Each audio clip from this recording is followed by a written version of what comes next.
So this hearing is entitled Game Stopped: Who Wins and Loses When Short Sellers, Social Media, and Retail Investors Collide. I now recognize myself for 3 minutes to give an opening statement. Good afternoon, everyone. This hearing will be the first in a series of hearings for the committee to examine the recent market volatility involving GameStop and other stocks. I want to know how each of the witnesses here today and the companies they represent contributed to the historic trading events in January. This recent market volatility has put a national spotlight on institutional practices by Wall Street firms and prompted discussion about the evolving role of technology and social media in our markets. These events have illuminated potential conflicts of interest and the predatory ways that certain funds operate, and they have demonstrated the enormous potential power of social media in our markets.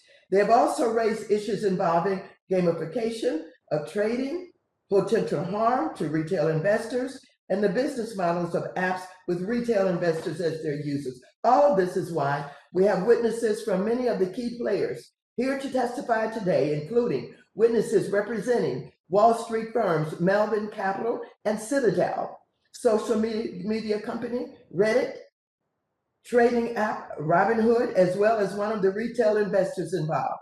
In subsequent hearings, we will hear from regulators and other experts regarding these events, including why Dodd-Frank rulemakings related to short selling disclosures were never implemented. Many Americans feel that the system is stacked against them, and no matter what, Wall Street always wins. In this instance, many retail investors appeared motivated by a desire to beat Wall Street at its own game, and given the losses that many retail investors have sustained as a result of volatility in the system, there are many whose beliefs that the system is rigged against them has been reinforced. Others have noted that there are winners and there are losers in every trade in our financial markets. Our role as a Financial Services Committee is to ensure fairness in our financial markets and system, robust protections for investors, and accountability for Wall Street. Today, we will hear firsthand from the witnesses regarding these events. The hearing will be an opportunity for this committee to get the facts about the role each of the entities the witnesses represent played in the events we are examining today. Thank you. Madam Chairwoman, Mr. Ranking Member, honorable members of the committee, my name is Steve Huffman. I am the co-founder and CEO of Reddit, and I'm pleased to talk with you today about how Reddit works and what we have seen on our site in the past few weeks. Reddit's mission is to bring community and belonging to everyone in the world. What started in 2005 as a single community has since evolved into a vast network of many thousands of communities. They range from standard topics like news, sports, politics, to internet culture, to support. For example, our unemployment community has become a source of support for hundreds of thousands of Americans who have turned to Reddit after losing their jobs during the pandemic. Our communities are created and run by our users. Because of this, we describe Reddit as the most human place on the internet. Though we are small compared to the largest platforms, our communities provide an online home for millions of people every day. I'd like to share a bit about how content moderation on Reddit works. Reddit's moderation system starts with our content policy, the platform-wide rules which all communities must follow. Among other things, these rules prohibit hate, harassment, bullying, and illegal activity on Reddit, and they are enforced by Reddit's anti-evil team, which is composed of engineers, data scientists, and other specialists. This team also ensures the integrity of the site, and we have continuously honed our methods to stay ahead of bad actors to protect Reddit from manipulation, spam, and other threats. This team searched high and low for the specific comment mentioned in the previous testimony, or anything like it. The closest we could find was a single comment that received no votes and was deleted within 5 minutes. Such speech is not tolerated on Reddit, and we will of course investigate any further claims of this nature. Centralized moderation is common, but Reddit additionally uses a governance structure akin to a federal democracy, where the aforementioned policies and teams represent the federal government and the communities themselves represent states. All communities, or subreddits, are created by users that we call moderators. They set the community's rules, which may be as strict as they like, as long as they are not in conflict with the platform-wide policies, and they have a variety of tools of enforcing these rules independently. Moderators are not paid employees, but rather users who are passionate about their communities. They have the context and judgment to make decisions no algorithm could. The members of each community contribute both the content itself and the ranking of it by voting up or down on any post or comment.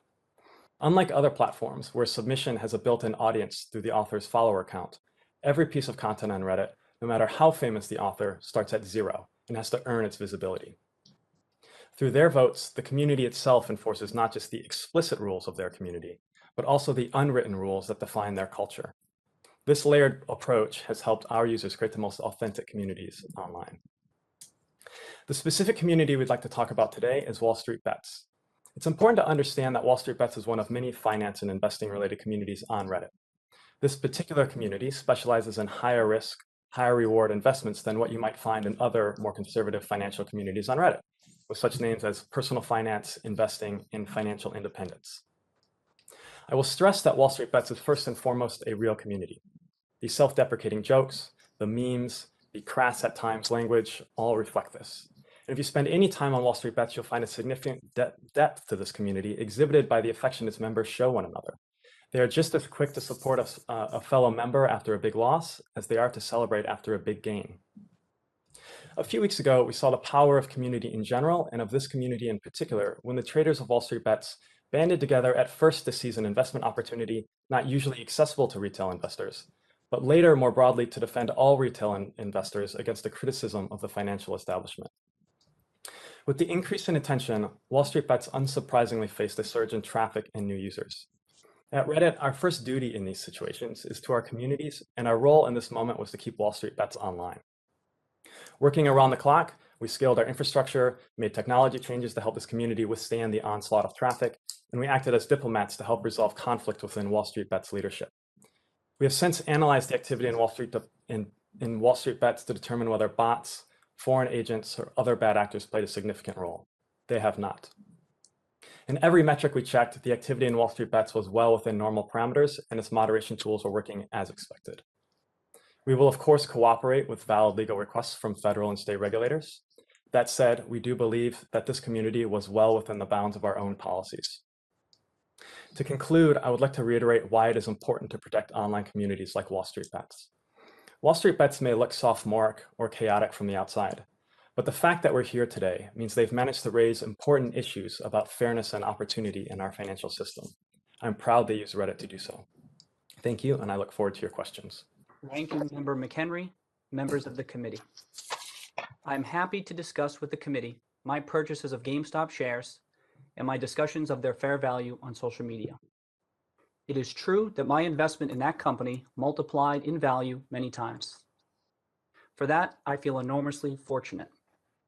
I also believe the current price of the shares demonstrates that I've been right about the company. A few things I am not. I am not a cat. I am not an institutional investor, nor am I a hedge fund. I do not have clients, and I do not provide personalized investment advice for fees or commissions.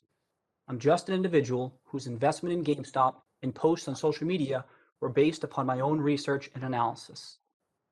I grew up in Brockton, Massachusetts. My family was not wealthy. My father was a truck driver and my mom a registered nurse.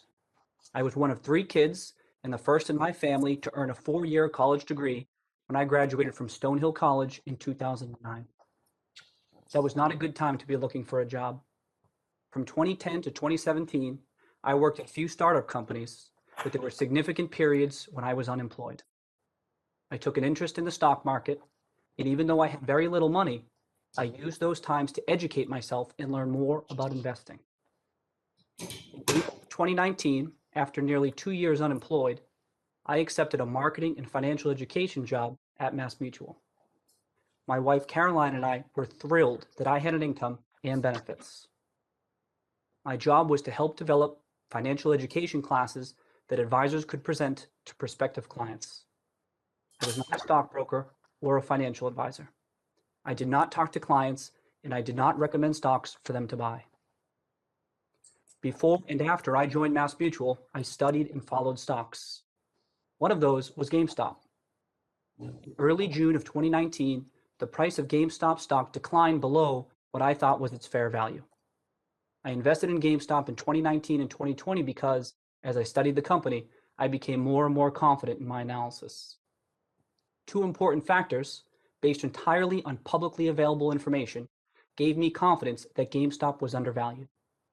First, the market was underestimating the prospects of GameStop's legacy business and overestimating the likelihood of bankruptcy. I grew up playing video games and shopping at GameStop, and I plan to continue shopping there. GameStop stores still provide real value to consumers and reliable revenue for GameStop. Second, I believe that GameStop has the potential to reinvent itself as the ultimate destination for gamers within the rapidly growing $200 billion gaming industry. GameStop has a unique opportunity to pivot toward a technology-driven business. By embracing the digital economy, GameStop may be able to find new revenue streams that vastly exceed the value of its business. I am hardly the only person who has advocated these points. When I wrote and spoke about GameStop on social media with other individual investors, our conversations were no different from people in a bar or on a golf course or at home talking or arguing about a stock. Hedge funds and other Wall Street firms have teams of analysts working together to compile research and analyze shares of companies. Individual investors do not have those resources. Social media platforms like Reddit, YouTube, and Twitter are leveling the playing field. The idea that I use social media to promote GameStop stock to unwitting investors and influence the market is preposterous. My post did not cause the movement of billions of dollars into GameStop shares. It is tragic that some people lost money, and my heart goes out to them. But what happened in January just demonstrates again that investing in public securities is extremely risky. As I said earlier, I consider myself and my family fortunate with our investment. When the stock price broke $20 in December, I knew my investment was a success. I was so happy to visit my family in Brockton for the holidays. The money will go such a long way for us. We had an incredibly difficult 2020. Most difficult was the tragic and unexpected loss of my sister Sarah in June. I am grateful to be in a position to give back to and support my family. As for what happened in January, others will have to explain it. It's alarming how little we know about the inner workings of the market. And I am thankful that this committee is examining what happened. I also want to say that I support retail investors' right to invest in what they want, when they want. I support the right of individuals to send a message based on how they invest. As for me, I like the stock. I'm as bullish as I've ever been on a potential turnaround for GameStop, and I remain invested in the company. Thank you. Cheers, everyone. Waters, Ranking Member McHenry, members of the committee. My name is Vlad Tenev, and I'm the Chief Executive Officer and co-founder of Robinhood. Thank you for the invitation to speak about Robinhood and the millions of people we serve. Almost 8 years ago, Beju Bhatt and I founded Robinhood. We believed then, as we do now, that the financial system should be built to work for everyone, not just a select few. We dreamed of making investing more accessible, especially for people without a lot of money. The stock market is a powerful wealth creator, but only half of US households participate in it. Mr. Staff, I would like you to use your limited time to talk directly to what happened January 28th and your involvement in it. Certainly. Madam Chair, the witness has the opportunity to give their own testimony. Excuse me, You you are can use your not time for your questioning. You are not recognized, Mr. Please go right ahead and speak directly to the question. McHenry. Mr. McHenry, yes, of course. We created Robinhood to economically empower all Americans by opening financial markets to them. I was born in Bulgaria, a country with a financial system that was on the verge of collapse. At the age of 5, I immigrated with my family to America in search of a better life. I have benefited from all America has to offer, and Robinhood's mission to democratize finance for all has a very special significance for me. Robinhood's platform allows people from all backgrounds to invest with no account minimums and 0 commissions. Contrary to some very misleading and highly uninformed reports, We see evidence that most of our customers are investing for the long term with features like fractional shares, dividend reinvestment, recurring investments. Our customers can start with small amounts and grow their investments in blue chip stocks and ETFs over time. We've always recognized the responsibility that comes with helping people invest. We'll continue to enhance our educational platform to help customers no matter where they are in their financial journey. Hundreds of free educational resources are available to everyone on our Learn website right now. While markets fluctuate, this tells me our business model is working for everyday Americans. The total value of our customers' assets on Robinhood exceeds the net amount of money they have deposited with us by over $35 billion. This tells me our business model is working for everyday Americans, the Robinhood community. Many people say that Robinhood has helped them to pay car loans, reduce student loan debt, meet daily bills, save for the future, and we're proud to serve them. You've invited me today to discuss the events of last month, and I welcome this opportunity. In late January, many brokerage firms saw a massive increase in trading activity in a handful of stocks. Prices were moving dramatically day to day, even hour to hour. One specific day, January 28th, proved to be a completely unprecedented event. The spike in trading activity and volatility meant that Robinhood Securities, our clearing broker, had to hold the line and post additional firm capital as collateral to support our clearinghouse deposit demands. To put it in perspective, on January 28th, our daily deposit requirement was 10 times more than on January 25th. As a result, Robinhood Securities, along with many other firms, imposed temporary trading restrictions on certain securities. We began allowing limited buys of these securities the following day, and we have since lifted the restrictions entirely. There are 2 points I want to make clear about these temporary restrictions. First, Robinhood Securities put the restrictions in place in an effort to meet increased regulatory deposit requirements, not to help hedge funds. We don't answer to hedge funds. We serve the millions of small investors who use our platform every day to invest. Second, Robinhood immediately secured additional funds. Altogether, through capital raising and other measures, we've increased our liquidity by more than $3 billion to cushion ourselves against increased collateral requirements and related market stress in the future. Despite the unprecedented market conditions in January, at the end of the day, what happened is unacceptable to us. To our customers, I'm sorry and I apologize. Please know that we are doing everything we can to make sure this won't happen again. And I want to highlight one more thing. The existing 2-day period to settle trades exposes investors and the industry to unnecessary risk. There is no reason why the greatest financial system in the world cannot settle trades in real time. I believe we can and should act now to deploy our intellectual capital and our engineering resources to move to real-time settlement. Together, we can solve this. Before I close, I want to sincerely thank the millions of customers who continue to use Robinhood to access the markets every day. We are grateful and committed to you. Members of the committee, I appreciate the opportunity to answer your questions. Market volatility surrounding GameStop and other securities has highlighted how many people feel that the cards are stacked against them, and that market participants, like our witnesses, hide the ball. Mr. Tenev, you explained that Robinhood restricted transactions in certain securities to meet demands coming from your clearinghouse. And yet, on January 28th, you represented to the media that there was no liquidity problem. Isn't it true that being concerned about having enough capital to meet deposit requirements, isn't that a liquidity problem? Or could you just answer yes or no? Chairwoman Waters, I appreciate the opportunity to address that. It's yes or no? We always felt comfortable with our liquidity and the additional capital that Robinhood raised. Please answer yes or no. We always felt To get comfortable through my with our 5 liquidity. minutes, I don't have time. I just need a yes or no answer. I stand by my statement. The additional capital we raised wasn't to meet capital requirements or deposit So the requirements. gentleman, Excuse me. I'm reclaiming my time.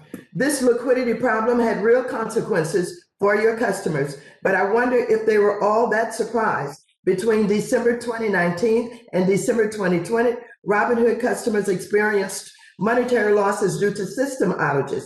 Customer accounts were reportedly compromised. The firm repeatedly failed to testify its best execution obligations, and it misled its customers regarding its revenue sources. It seems retail investors often get a bad deal at Robinhood. Mr. Tenev, also, while you testified today that, quote, Robinhood's customers benefit greatly from payment for order flow, quote unquote, in December 2020, the SEC charged Robinhood for not disclosing that it was getting paid to send customer trades to Citadel securities and other market makers, and for not seeking the best terms for its customers' orders. Robinhood provided such inferior trade prices, it cost your customers over $34 million. Is your testimony after Robinhood paid, is it your testimony after Robinhood paid the SEC $65 million to settle those charges, that this conflict of interest is in your customers' best interest? Yes or no? Chairwoman Waters, first let me say regulatory compliance is at the center of everything that we do. We've made mistakes in the past. I'm not claiming that. Answer yes or no to that question. So Citadel Securities is an important counterparty. Nobody's denying that. The reason that Gentlemen, can answer yes or no? I'm reclaiming my time. Meanwhile, Mr. Griffin, Citadel's role in this event also raises significant questions for policymakers. Citadel Securities pays Robinhood tens of millions of dollars to process trades by Robinhood's customers. This relationship gives Citadel Enterprise key non-public information as to direction and volume of trades by retail investors. Your firm makes use of private exchanges called dark pools and other off-exchange trading to trade large sizes without moving the market against you. In fact, at some point last month, 50% of all trades occurred in dark pools or via OTC off-exchange trades. Your business strategy is designed intentionally to undermine market transparency and skim profits from companies and other investors. One problem, though, Mr. Griffin, is that we don't really know how central your firm has become to the capital markets. Mr. Griffin, does Citadel handle 47% of the U.S. listed retail volume? Please, yes or no. Excuse me, Chairman Waters, what percentage? I couldn't hear that number. 47%. So, Chairman Waters, to the best yes of my or knowledge, no? so the odd, to the best of my knowledge, we handle in excess of roughly 40% of all retail volume. Thank you very much for reclaiming my time. Mr. Griffin, on January 27, did Citadel execute 7.4 billion shares for retail investors, which would be more trades than the average daily volume of the entire United States equities market in 2019? Yes or no? Chairman Waters, that was my written and oral testimony. Thank you very much. Madam Chair, Ranking Member McHenry, for holding this hearing. Thank you to the witnesses for being here today. I represent the 1st Congressional District of New York, which encompasses much of Suffolk County on Long Island. My home district is full of people from all different walks of life and industries, and having access to cost-efficient investing is crucial. While there are always ways to make a system work better, our capital markets are the envy of the world with their liquidity and diversity of investment opportunities. Innovations in securities trading brought by the private sector have increased access for retail investors. For better or for worse, and this situation is a perfect example. For example, one of our witnesses here, Mr. Gill, or should I say Roaring Kitty, turned $53,000 into almost $50 million, and that's what you would call some deep you-know-what value. Of course, we know that not all those who invested in these stocks share the same success story. However, I want to highlight a potential vulnerability in these innovations. I've been concerned for some time in general with the sharing of U.S. individual user data with the Chinese Communist Party. I sent a letter, for example, to the Treasury Department in October 2019 expressing concern with the potential sharing of user information by TikTok to its parent company ByteDance and asked for a CFIUS review. Chinese companies are required by law to regulate online behavior that deviates from the political goals of the CCP, obey the CCP's censorship directives, and participate in China's espionage. These policies regulate companies like TikTok in the China market and increasingly their overseas business. Webull and Moomoo are two examples of broker-dealers that are subsidiaries of Chinese parent companies. According to Bloomberg, funds affiliated with Xiaomi Corp own at least 14% of Webull. Xiaomi is a Chinese company that risks being delisted from U.S. exchanges after the U.S. Department of Defense put the company on a blacklist on January 14, 2021. Moomoo is owned by Futu Holdings, which is a company that received a significant investment from entities affiliated with Tencent, a company with known ties to the CCP. On December 8, 2020, Bloomberg Businessweek ran an article on Webull stating the company, quote, has increased its roster of brokerage clients by about tenfold this year to more than 2 million by offering free stock trades with a slick online interface. On January 29, 2020, the day after trading activity for long trades on certain stocks discussed on Reddit threads were limited, Bloomberg ran an article with the headline, Robinhood rival Webull sees 16-fold jump in new trading accounts. It's clear that these apps have rapidly increased their user base, which has me concerned. Ms. Schulp, do you think we should be concerned about the potential for Chinese entities with ties to the CCP receiving personally identifiable information or other user data from their subsidiary broker-dealers that are licensed and registered in the U.S.? I think it's a potential national security concern, which is a bit outside of my area of expertise. What I can say is that the rules that the brokers have to apply and comply with regarding personally identifiable information and other material data should be applied equally to companies that are based offshore and companies that are based onshore. And I hope that that's the case with respect to Webull or any other competitors that are not domestically owned. Having a diversity of choice for different trading apps is generally good for market competition. However, is it a good outcome for millions of Americans to flood into trading apps that could be required to share user data to parent companies that have ties to the CCP? Again, I think choice is key here, as well as understanding from a consumer perspective what companies you are choosing to do business with. Again, the national security concerns are a bit outside of my area of expertise. Well, I thank you for being here. This is another angle to this issue with these new options that are being provided to average retail investors. And we want these retail investors to have the most amount of information as possible to be set up for success. I yield back.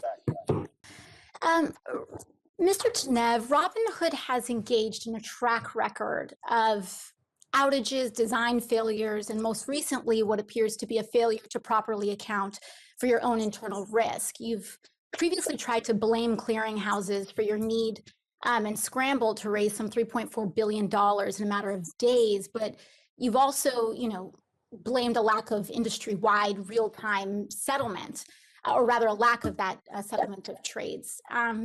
But Robinhood's requirements for margin have long been far more lax than other brokers for a long time. With, in December, just a couple months ago, you bragged about having some of the most competitive rates in the industry. And this is evidenced by your recent decision to raise those requirements. When Robinhood prohibited its customers from purchasing additional shares of several stocks, other brokerages merely adjusted the margin requirements on these stocks.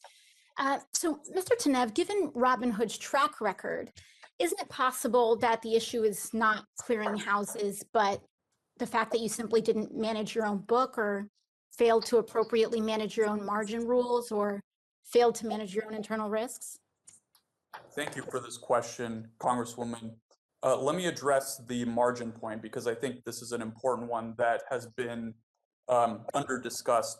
So in December, when we lowered our margin rates to 2.5%, one of the details that I think was missed is that most other brokerages have tiered margin rates where the wealthier customers pay much lower margin rates than lower net worth customers. So you'll have someone that has $10,000 paying 9 to 10% for margin, whereas someone with $1 million pays 2%. So our approach was give everyone a uniform rate so that wealthier customers are not advantaged with lower rates than lower income customers. And I think that's a unique approach in our industry and is representative. Thank you. I have to apologize. I have to reclaim my time for questioning. As many of my colleagues have also pointed out, Robinhood generates much of its revenue from the payment for order flow arrangements with market makers like Citadel, as well as Two Sigma and Virtue. And in 2016, the SEC highlighted ways that the payment for order flow created a, quote, potential conflict of interest with a broker's duty of best execution. And then one of the ideas that the commission floated in 2016 for addressing these conflicts of interest was to require that brokers pass on the proceeds of a payment for order flow. Now, earlier, one of my colleagues, Representative San Nicolas, said that Robinhood owes its customers a lot more than an apology. And I happen to agree with him. I believe that the decisions made by you and this company have harmed your customers. Mr. Tenev, would you be willing to commit today to voluntarily pass on the proceeds of the payment for order flow to Robinhood customers? Congresswoman, I appreciate that question. When the statement you referred to was made, I believe 2015 or 2016, it was before Robinhood forced the entire industry to drop commissions and replicate our business model, which made payment. So is that I should take that as a no? You're not willing to pass on the proceeds of payment for order flow to your customers? When the other brokers dropped, I'm just talking about today, right now. Payment for order flow, Congresswoman, allows for commission-free trading. In the context of trading commissions, it's a much larger source of revenue in the past than payment. Mr. Tenev, I apologize, and I don't want to be rude. I just have limited time. But if removing the revenues that you make from a payment for order flow would cause the removal of free commissions, doesn't that mean that trading on Robinhood isn't actually free to begin with? Because you're just hiding the cost in terms of potentially poor execution or the cost of lost rebates to your customers. So certainly, Congresswoman, Robinhood is a for-profit business and needs to generate some revenue to pay for the costs of running this business. People were initially skeptical that the model, even with payment for order flow, would work when you remove commissions. And I think we've proven that otherwise by making this the standard model by which brokerages operate now. I see. Okay. Hello, everyone. I'm so glad that we're having this hearing. I'm super appreciative of the leadership of our chairwoman of at least having some sort of transparency on exactly what happened. As we all know, the wealthiest 10% own 84% of all stocks. In fact, 50% of American families own no stock at all. I say this to emphasize that to many of my residents, the stock market is simply a casino for the rich whose gambling hurts pension and retirement funds. And when you all screw up, the people end up paying the tab through losses or bailouts. So I want to talk about the high frequency trading. We know about half of all stock trading in the US is done by computers. They analyze market activity and instantly complete trades at a profit.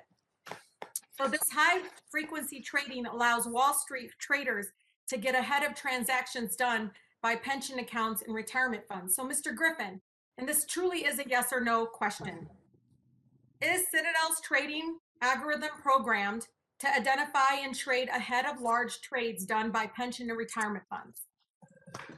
Yes or no? Congresswoman, today, virtually all trades executed by institutional investors are in the form of program trades such as VWAP and other algorithmic trades.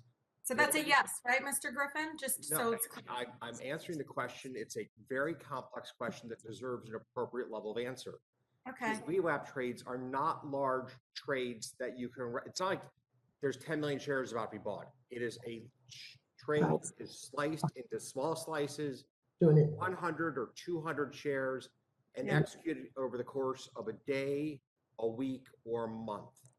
Well, help me out with this one. Does this increase cost, this kind of algorithm or whatever program to identify and trade, you know, the computer's doing the trading, does this increase cost for people who have pension and retirement funds, yes or no? So given that we, for example, manage money on behalf of pension. Oh, well, I really, because they're so timed, this is not out of disrespect. We just got a limited time. We use VWAP orders to execute on behalf of our hedge fund and have generated exceptional returns for pension plans and for endowments. So well, I'm going to help you out. I'm going to help you out, Mr. Griffin. In effect, some estimates indicate that as a result of the high frequency trading, though, pension and retirement accounts pay nearly $5 billion in a tax.